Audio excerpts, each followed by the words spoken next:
This is the best tool in the world. We're in a real good spot right here. Ball State professor Dave Arnold brings his meteorology students to the Great Plains every spring for motivation. This is absolutely amazing. This is insane, but it's so awesome. I'm so excited right now. I can hardly believe it. The power of nature provides something his lectures cannot. We spend a lot of time in the classroom with the theory, and we've got video, we've got slides and all that stuff, but you know, you can't get a good feel for the scale of things. With Tornado Alley as a laboratory, they're now literally just miles away from the weather they had only read about in textbooks.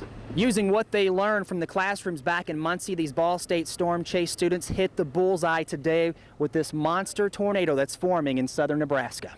But finding a tornado takes precise planning. So we're going to probably drift out this way. This deck is clearing. Frequent communication during the chase. Keep on, Jet. That thing's going to come over the top of us. And knowing the safest place to be during the storm. Don't go far from the vehicles. They can make right turns and we may have to run. Chasers begin by finding an area called the sweet spot.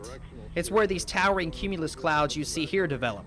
Towers like these are a sign of unstable air and could be the beginning of a stormy day. We like to get the storms when they're first initiating and isolated. In the right environment, the towers become supercells like this one. These rotating storms can last for hours and have the best chance of producing what chasers are looking for and what people in its path fear. Here, a wall cloud lowers from under the rotating updraft within the storm called the mesocyclone. The wall cloud precedes a tornado. Even if it only spawns a funnel, it's well worth the trip for a veteran storm chaser to be this close. But if you happen upon something like this on an Indiana highway, you are too close to danger. It's pushing out this way. We gotta go. Load up. Location around the storm is critical.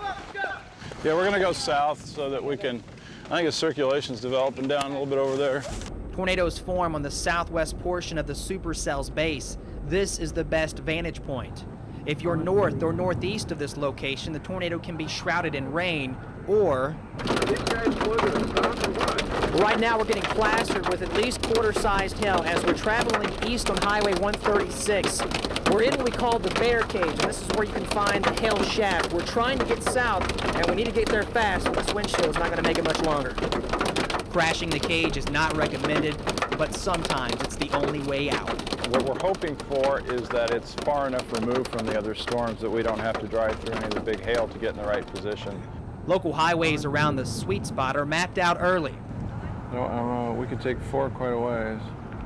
Because in the heat of the chase, sometimes there's no time for planning. I gotta get east because this one's right out the damn window. As team leader, Professor Arnold makes all final decisions regarding the team's safety, getting them close to the twister, but knowing when it's too close for comfort. It might form right on top of us, though. Yeah.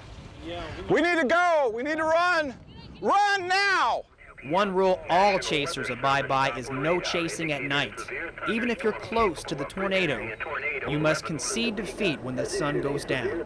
But finding tornadoes is just part of the lesson plan. Learning to report severe weather is another. The group helped the Hastings National Weather Service office issue warnings on the 11 tornadoes we saw on May 24th, maybe saving lives along the way. There's a town right back there. We just drove through that town, and it's kind of, it's surreal. Lessons learned on this day may help save lives on their chases back home in Indiana. We see a number of storms in Indiana that look like these if we could see them. But part of the problem out there is there's so many trees that it's very difficult to see the whole thing in its entirety. Here you can do a 360-degree view and see everything.